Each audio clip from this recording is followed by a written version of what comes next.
Hi YouTube, it's me Nisha, aka Sistah. No, it's been about a week since I've last recorded a video. I actually recorded a video that you all have seen. I actually record a video about every night just for venting purposes. But tonight I'm going to actually post this one, so hi YouTube. I just want to tell you the first up, my Weight Watchers update. Last week I weighed in on Wednesday. I think I told you all I was going to do that, or maybe I didn't. I woke up that morning, didn't feel like doing it on Sunday, and decided to do it another day. Anyway, I weighed in last Wednesday, and I had lost a total of 6 pounds. So now I am in the 260s. It's the upper 260s, but I'm in the 260s, and I'm very excited about that. Then I went out of town this past weekend to my girlfriend's graduation up yonder, and I didn't do the best job of eating on plan. I was aware of what I was eating, and I actually, believe it or not, tracked what I was eating, but no can do. No, I didn't do it right. I overate, ate things well above and beyond what I should have eaten, and I had ice cream. I had lots of ice cream. Yeah, 2 days in a row. And I had pizza. So yeah, I was eating junk. But then again, that morning I would eat one sausage biscuit and you know, for breakfast. So I kind of offset it, but not really. So, and you gotta understand, when I say one sausage biscuit, yeah, the sausage biscuit is bad. It was from like Bojangles or something, but you gotta remember, usually for breakfast, before I was on Weight Watchers, I would have like 2 sausage, egg, and cheese biscuits, order a bowl rounds, maybe even one of those cinnamon twist thingies, a large Diet Coke drink. Yeah, that would be my breakfast. But instead, this past weekend, I had a sausage biscuit, plain sausage biscuit, and a drink for breakfast. For me, that was good. So I did offset a little bit, but it wasn't great. Since I've come back, I've been back on plan. You know, I know what I did. I've tracked it. I'm over it. I'll you know, see the fallout this Wednesday, whether I gained, lost, stay the same. I'll know for sure this Wednesday when I'm going for weigh-in. But you know, I'm back on my point system. I'm down to 43 points. That's what I had today. And as a matter of fact, I had like a lot of veggies because I hardly eat veggies all weekend long because I was eating junk, as I said. And you gotta understand, well, you already know this, but when you eat out, it's cheaper to eat junk. You know what I'm saying? It's more expensive to go to a restaurant and eat veggies. And I know that sounds really stupid, but that was my thinking in a way. It was like I was on a strict budget I had to adhere to the entire weekend long because I'm so not having money. So I ate junk. So it was easy to go get a sausage biscuit for $1 and a drink for $1, $2 breakfast. You know, have pizza for dinner, $8. It was just easy to eat like that and cheap. So yeah, it was bad, but I didn't do very good planning. But this week I'm back on plan, and actually we walked today. My sister and I went to go walk today, and we haven't walked consistently for weeks, and I'm so glad to be back on program. It felt good to walk today. It felt good to eat my veggies. I have to admit, I always was poo-pooing people. I admitted, oops, sorry. I admitted I poo-pooed people when they said this. They were like, oh, I feel so much better when I eat healthy. You know, I have so much energy, blah, blah, blah. When I eat junk, I get so you know, bloated and this, that. I always poo-pooed them. I'm like, huh, I feel fine on junk food. You know, no, it's true. When I was eating this past weekend, not only, it was a grueling schedule in and of itself. We were up at like 5 in the morning. The graduation was at 10, the first service. The second graduation service was at 12:30. It was a long day. Then we drove 5 hours home. So, and then we came up Friday, 5 hours. It was just a long weekend for that. And so, so I get that was grueling for me, but on top of that, eating junk food, wow, I feel the difference. And I have a feeling if I had been eating more, better, it wouldn't have felt so bad. But I was warned. When I got home Saturday night, first thing I did was give my baby a bath, put her in the bed. She fell out, passed out, and I immediately put my hair up and went to bed. I was so exhausted. So yeah, I don't know. I don't know, but I do feel better now that I'm eating my veggies again. But I have to admit, I've gotten a little bit of rest, or my regular scheduled rest, not over rest, you know, the rest up from the weekend. That's just going to take a few days because all I can do is go on my regular schedule because I have to go with the baby schedule. So there's no, you know, laying down and resting for 2 days like I would do if I didn't have a kid, because I've done that before throughout my entire adult life. But seriously, y'all, before I had a baby, I used to sleep approximately 15 hours a day. Yeah, 15 hours a day. Partly from depression, partly from laziness, partly from the meds I took for my depression and anxiety. I slept approximately 15 hours a day, and I'm serious about that. Like, I would literally come home from work at 6, eat dinner, a huge fat-laden, greasy takeout dinner, and then go to bed. I'd wake up at like maybe 10 o'clock, watch my DVR TV shows, maybe not, and I'd go right back to sleep by midnight. And I would sleep all the way until 8 o'clock the next morning. So I slept most of my adult life before I had my daughter. Then I had my baby. And now, y'all, I feel good getting 6 hours of sleep because, like, sleeping consecutively is hard when you have a baby that wakes up so many times per night. And at first, when she was first born, she was sleeping 5-hour stretches.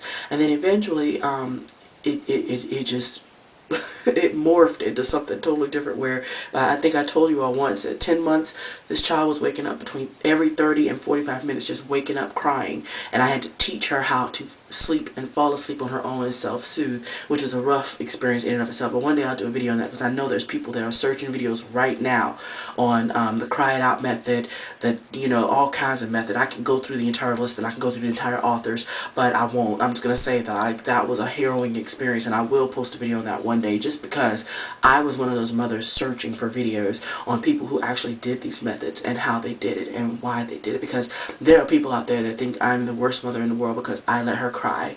And I didn't let her cry, you know, for like hours at a time. No, I'd go in and check on her, which made it worse. But I learned my lesson on that too. The thing is, like, now she regresses sometimes, and I think I mentioned before, now she wakes up once a night for her milk and a coddle. So I get up, give her milk and coddle her, put her back in the bed. Most of the time she falls back to sleep, and so do I. But that means I don't get consecutive sleep anymore. My point in that is I can't catch up from the weekend's exhausting schedule because I can't just, you know, go and rest for a couple of days. It's going to take me a little while to get back into the scheme of things. And today she wouldn't take a nap in her regular afternoon nap, so she's exhausted, so she's conked out right now. I just put her to bed, so I'm very happy about that. Anyway, so it was a great road trip. It was some harrowing times because, like I said, the schedule was crazy, and especially crazy because I had my baby with me. She's like 16 months old, and it was hard to have that kind of schedule with a baby in tow. It really was. But we did it, and I did it for my friend because I'm so proud of her. She graduated, got her master's, y'all. And like, I have my master's, and I know how hard that is. It's hard work. It's a lot of research. It's a lot of time. It's a lot of effort. And I'm so glad that she's done for her sake, because now she can like breathe and like move on with her career. So I'm very happy for her. I bought some new hair products. I'm going to try them out and see what happens. Here's the thing. My daughter's hair is very, very, very, very dry. And I had said I was going to do videos of her hair, but I just haven't got around to it because it's hard to wash her little hair, have the camera holding, because it's just me doing everything, you know. So I could take pictures or whatever, but I may try that one day just to give y'all an image of what her hair looks like. It's grown in pretty well because at one point she was born with a head full of hair, and then it fell out, and now it's growing back in, and actually it's about the same length as it was when she was born. It's just now it's a different texture, and it's very tightly coily, very cute little coils, but it's dry. It's chronically dry, y'all. I've tried every product I have in my house and every kind of concoction I can think of on her head, and y'all, it's not working. So today I had some money, you know, I had a little chunk of change that I said, okay, I'm gonna go and buy my baby some hair products and see what works on her hair. I'm gonna do it on my hair too, because like springtime, and it's getting to be summertime, it's getting warm outside and humid. My hair don't know what it wants to do anymore. Like winter, I had some great hair days this past winter. I mean, my hair was like, I could like get it in curls, I could like do great little, you know, wet sets and everything. Now, oh my gosh, y'all, I can't do anything with my hair. It will not hold moisture. As a matter of fact, my hair is falling out.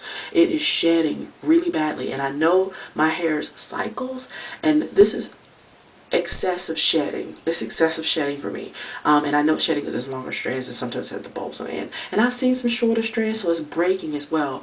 And I think it has to do with stress because my diet has greatly improved. I'm not on any, you know, medications that I haven't been on medications, you know, I haven't been on in previous years. So nothing in that realm has changed per se. The only thing that's changed is my stress level. So I'm thinking I'm stressing myself out of my hair.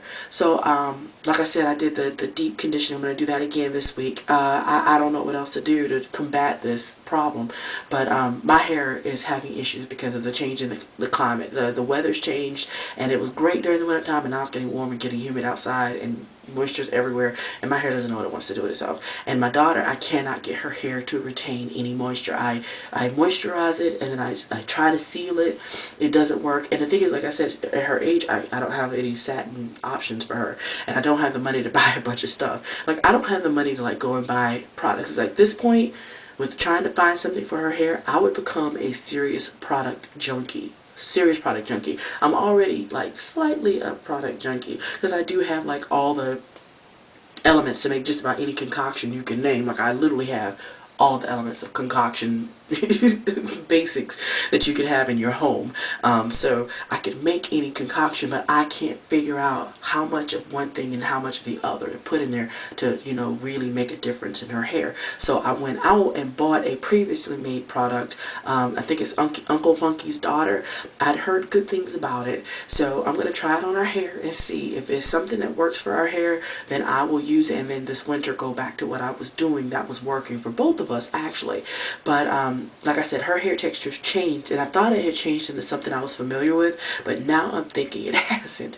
So we're gonna, you know, do some things. Like, I'm gonna basically turn into like a budgeted product junkie again to find the right product for her hair, because I know how important it is, and I know that people are judging me because of her hair. They think I'm neglecting it, and I'm really not. She's a lamp magnet, because like my hair is a lamp magnet. I'm serious. When I had my shorter fro, you find lint in it constantly, but as it got longer and I've clipped the ends, and it's, you know, it's not as bad. But her hair is like a little TWA, and it attracts lint constantly, and I guess maybe it's the oils or whatever I'm using in her hair that's not helping things. But I know that it looks like I'm neglecting her hair, and I'm really not, y'all. I dampen her hair morning and night, and I seal it. This is every day, and it doesn't do any good. Now, she's had an ear infection. She was diagnosed with an ear infection last Thursday. I took her to the doctor because she had sores in her ear where she had been, you know, tugging and scratching and digging in her ear, and I was like, oh, heck no. So I took her to the doctor, and it turns out she did have a severe ear infection in the right ear and a slight one in the left. So I haven't washed her hair because, y'all, I am so nervous about getting water in my baby's ears, because seriously, I grew up with a buttload of ear infections, and I just remember, like, I'm scared. I don't even know how to swim to this day. I don't know how to swim to this day because of my fear of water in my ears, and I don't want her to have that fear, but I do know that with an ear infection, it's not a good idea to, like, you know, even risk getting water in her ears. And so I have not washed her hair, and I'm not going to wash her hair until she's done with her antibiotic. Maybe I'm wrong, and maybe I'm overly cautious, but that's what I'm going to do, because I don't want to cause her any more pain, because I know she was in quite a bit of pain for a few days there, because I thought she had a toothache. I thought she was getting a tooth. Turns out not only was she getting 2 teeth, she had an ear infection. So she's drugged. Yeah. So like I said, I know how important it is when people see an African American child and her hair, it looks neglected. People get like, oh, what the hell, what the mama do? And it's not that I'm neglecting her, but I do get this, what people think. So, and you know, it's funny that when you have kids, how much you're judged. It's very disconcerting, because, like, my self-esteem is in the gutter. I admit it, and this is probably something I probably shouldn't admit, but it is. It's in the gutter because I don't have a job. Things are going badly for me. It's like, it just, you know, it's just not a good time right now. And so I just feel like I've always been judged harshly, and then with a kid, when you have a kid, people really judge you harshly. Like, they're watching you. They watch you, and they're like, oh, I'd never do that to my kid. I'd never do that for my kid. And it's like, you're looking at them like, you don't know my circumstances.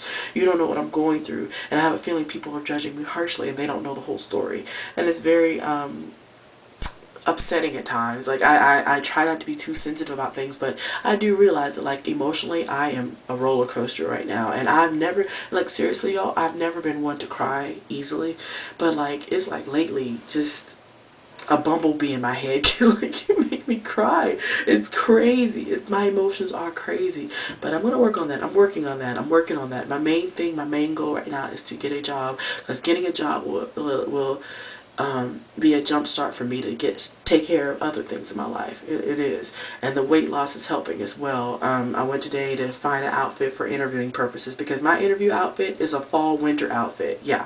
So of course I need something to accommodate the warmer weather, because I had an interview last week, and hot darn it, y'all, if it was any warmer out there, I would have been a puddle of goo on the sidewalk, because it was so freaking hot. And my outfit is like, you've seen, I think I've showed another video, but it's just a sweater. It's a sweater and it's cute as hell, but wow, yeah, it's too hot for that now. So I had to go find a new interview top. I'm gonna, you know, regurgitate the pants, replay all over the pants over and over again, but I had to get a new top. And then come to find out, I had to get a new bra. So I'm doing something okay with this weight loss thing, and I'm very excited about that. But I don't know what it is, but like, how can I explain this? Like, the more weight I lose, the more I'm uncomfortable with myself.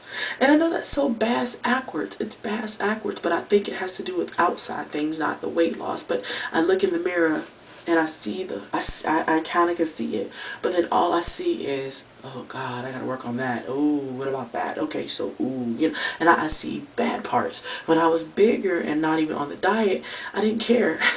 I was able to medicate with food. I think that's a part of it. I was able to self-medicate with food. Now I'm watching what I eat and everything like that, and it's like I see bad. So yeah, I don't feel pretty. I don't feel attractive, you know, and I know that's a whole nother realm of things, but I'm just saying, like, to YouTube world, I don't feel good. And like, I'm recording vlogs because I want to document this point in my life, and I'm gonna tell you why. Like I said before, in the future I want to look back at this video, see where I was, and see how far I've come, because I know things are going to get better. I know it's going to get better.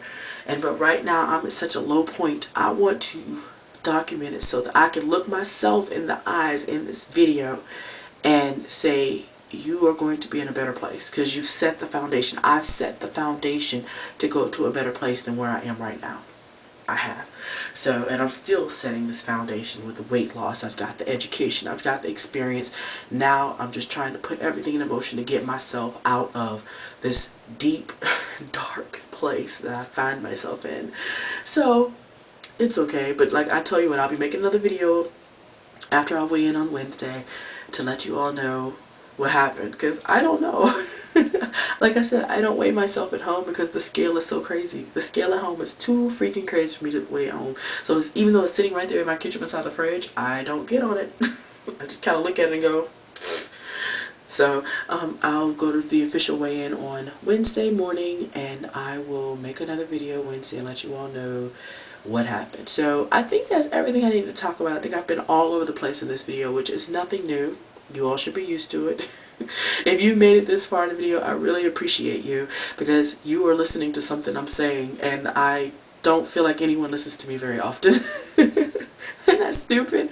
I think I can count on one finger two fingers, the people that listen to me on a regular basis. And if you all are like watching this video all the way through, I really appreciate it, and I thank you, and I hope you stick with me. This darkness that you see, that I talk about in passing, I hope will pass very, very soon, because I need it to get out of my way. I needed to get out of my way because I got things I need to do in my life, and I'm in an age right now where I never, in my past, if I thought about myself at this age, I never thought I'd be here. Never in a million years thought I'd be here. So it's time for me to get the hell up out of this place, this dark, dark ass place, because I'm tired. I'm very tired. So again, I say have a great week, and I will talk to you all later on. Bye.